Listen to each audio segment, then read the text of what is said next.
En fait je partais pour faire des vidéos cocooning, des vidéos où on rigole, où c'est la fête, où on parle de livres, où on fangirl et machin truc pour un peu changer de cette actualité qui est très oppressante, n'est-ce pas? Et du coup j'ai décidé de vous présenter tous les livres qui m'ont fait chialer ma vie. Voilà, bienvenue.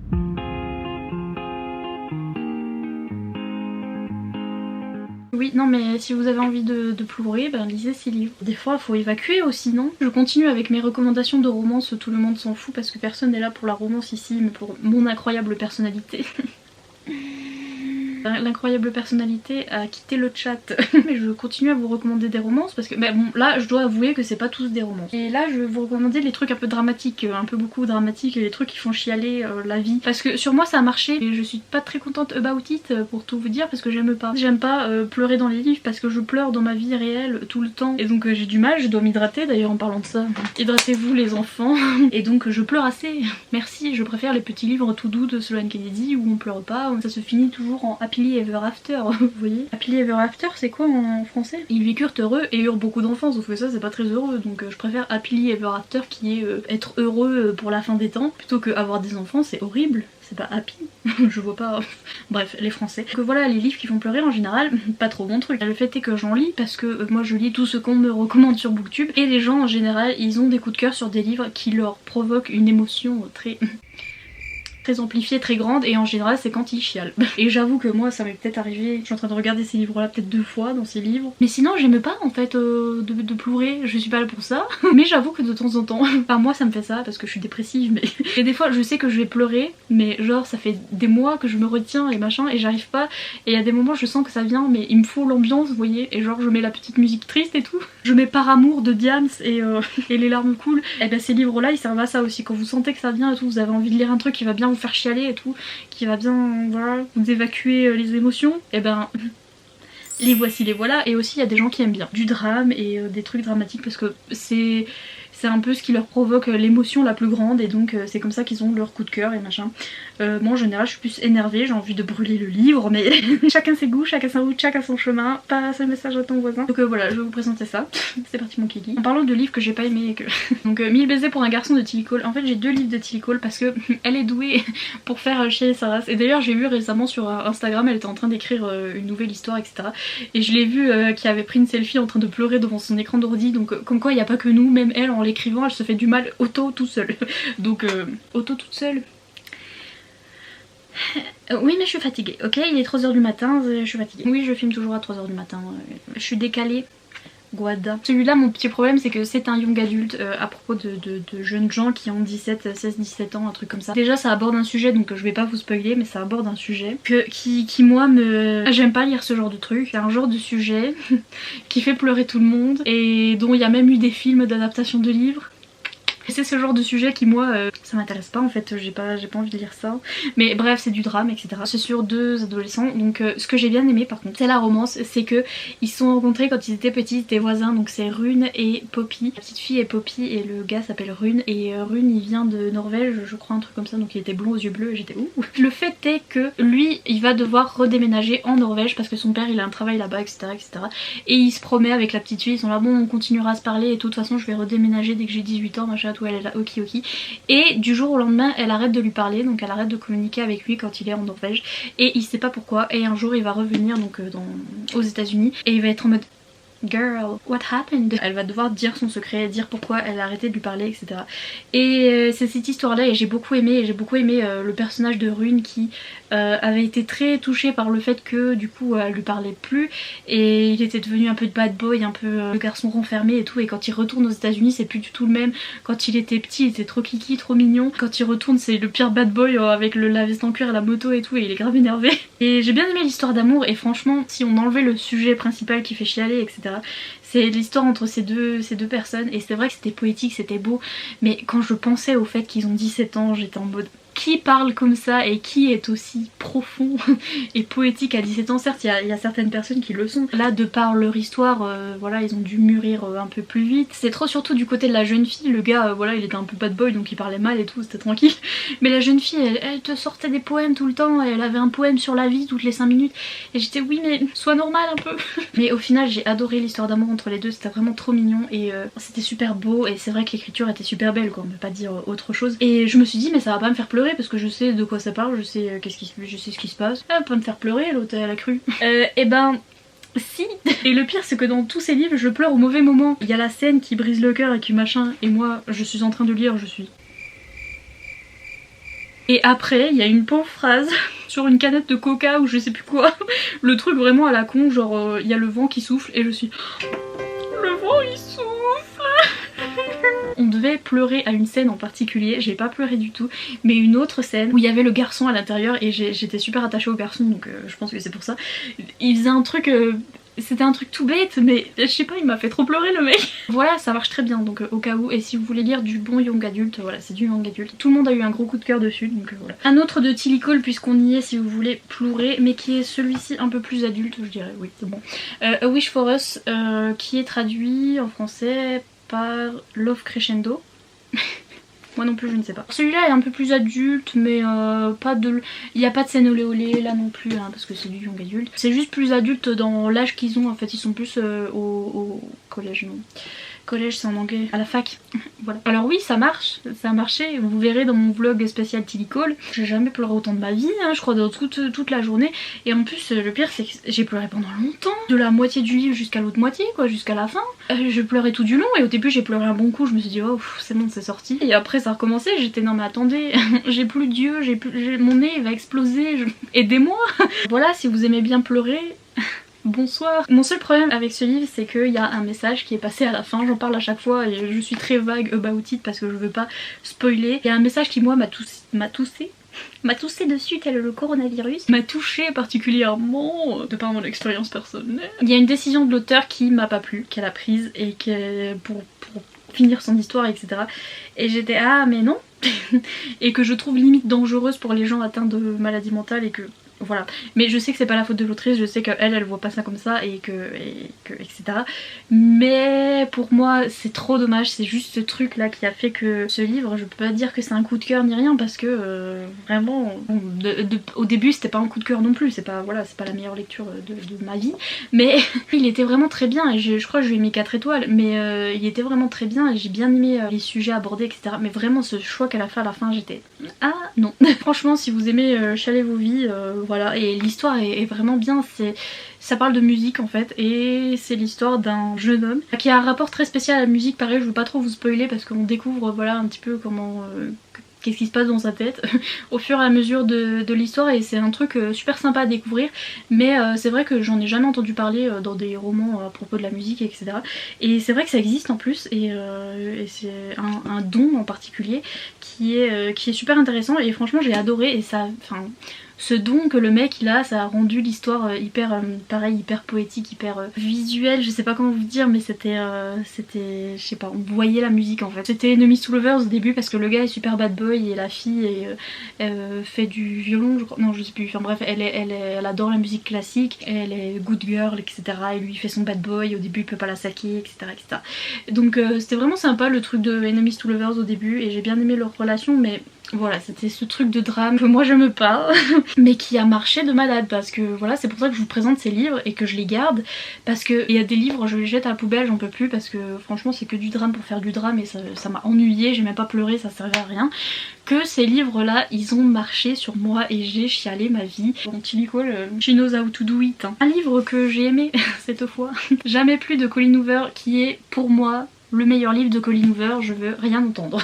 Alors je pense que, parce que maintenant il y a plein de gens qui savent de quoi ça parle, je pense que c'est un peu dommage parce que moi je l'ai découvert comme ça, je l'ai acheté en magasin parce qu'il était beau. Et donc voilà, j'ai découvert l'histoire comme ça petit à petit et donc j'ai été surprise par la tournure des événements. Et je pense que voilà, ça rajoute un petit truc à votre lecture, mais si vous savez de quoi ça parle quand même, ça vaut le coup de le lire parce que rien que pour le fait que c'est bien écrit et c'est bien fait et ça vaut le coup de le lire, ça change rien, c'est pas le pire plot twist du thriller thriller qu'une fois que vous le savez, ben ça sert à rien de lire le livre. Ça parle d'un sujet très important et c'est très bien abordé parce que là c'est un petit peu on voices comme ils disent les Américains.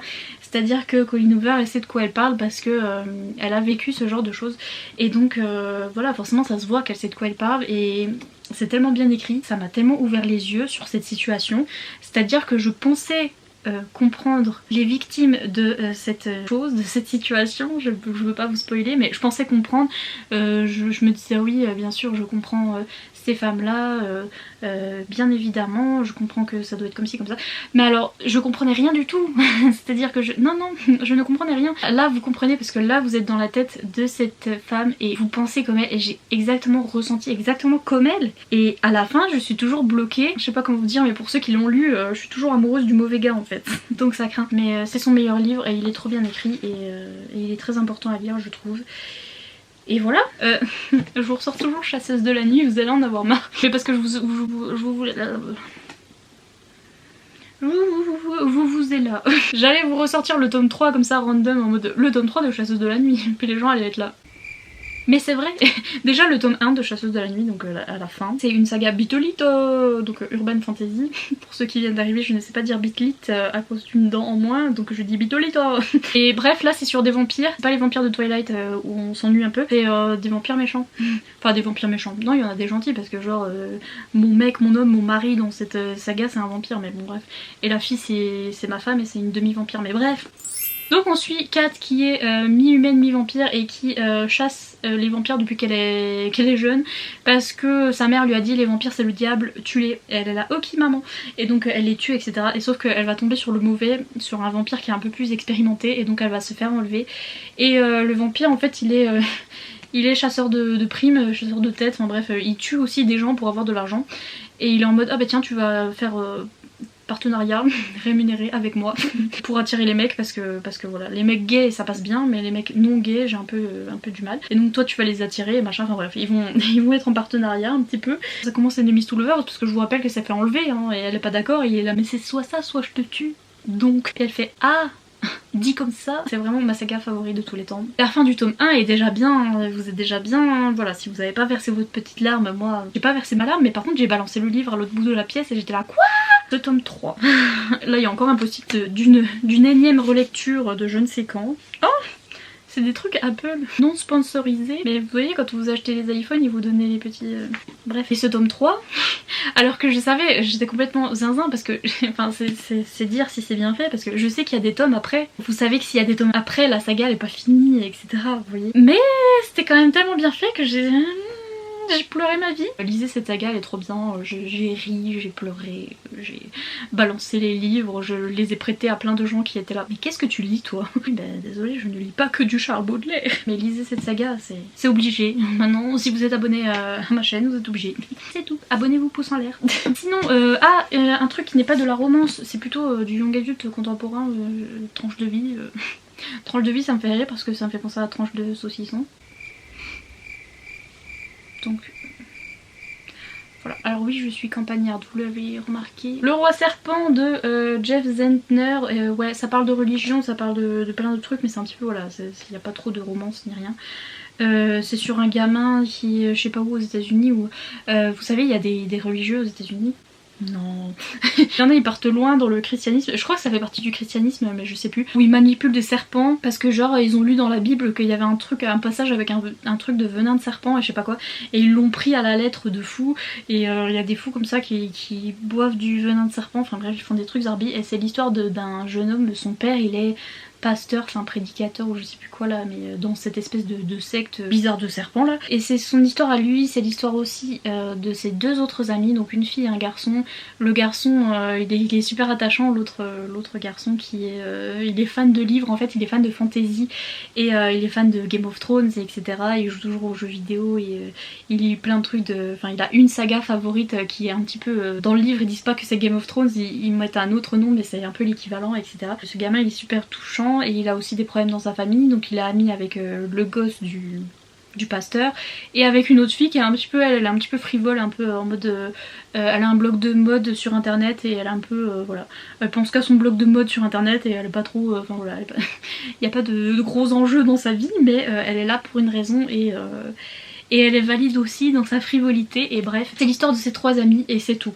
En fait c'est leur histoire et c'est ce qu'ils vont vivre, etc. Et alors qu'est-ce que j'ai pleuré. Vous avez pu le voir en vlog aussi ça, parce que voilà, j'aime bien me ridiculiser et me filmer à ces moments là, oui. N'empêche que j'ai été intéressée, donc l'écriture est quand même top notch hein, parce que j'ai quand même été intéressée malgré le fait que moi s'il n'y a pas de romance... Franchement ça m'a tenue, j'ai été pas mal intéressée et j'ai pleuré ma vie parce qu'il se passe un truc que j'étais pas d'accord mesdames et messieurs, et donc je m'en suis jamais remise. Et si vous aimez pas trop la romance et que vous préférez un petit peu les trucs tranches de vie, young adulte comme ça, il est très bien ma foi. Je vous ai ressorti le fameux Delirium de Lauren, pas Kate, c'est Lauren Oliver, Lauren Kate c'en est une autre. Parce que voilà, c'est l'un des premiers livres que j'ai lu après les Twilight etc. Et c'est l'un des premiers livres qui m'a fait chialer ma vie. La fin de ce tome, c'est dommage parce que la suite est nulle. Et j'ai attendu la suite mais des années, j'en pouvais plus. Cette fin elle est horrible, horrible, horrible. Et j'attendais le tome 2 et le tome 2... La suite est tellement nulle. Mais par contre ce livre est tellement bien. Cette fin les amis... J'en repleurais en classe. Les profs étaient là, ouais, elle doit traverser un truc dur et tout avec ses parents et tout, franchement faut l'aménager et tout, et moi j'étais là, ouais vraiment ma vie c'est de la merde et tout. Et en fait je pleurais à cause de Delirium.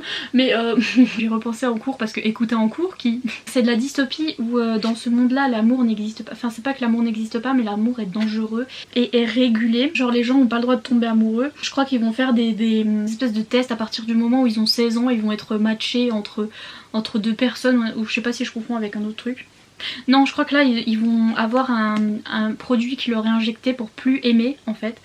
Et donc voilà, et nous on a notre jeune fille qui va avoir 16 ans là et qui va être injectée avec le produit là. Au moment où elle va pour faire ça, il va y avoir une espèce de bordel qui va se passer, enfin il y a des résistants qui vont venir rentrer dans la pièce et qui vont tout foutre le bazar.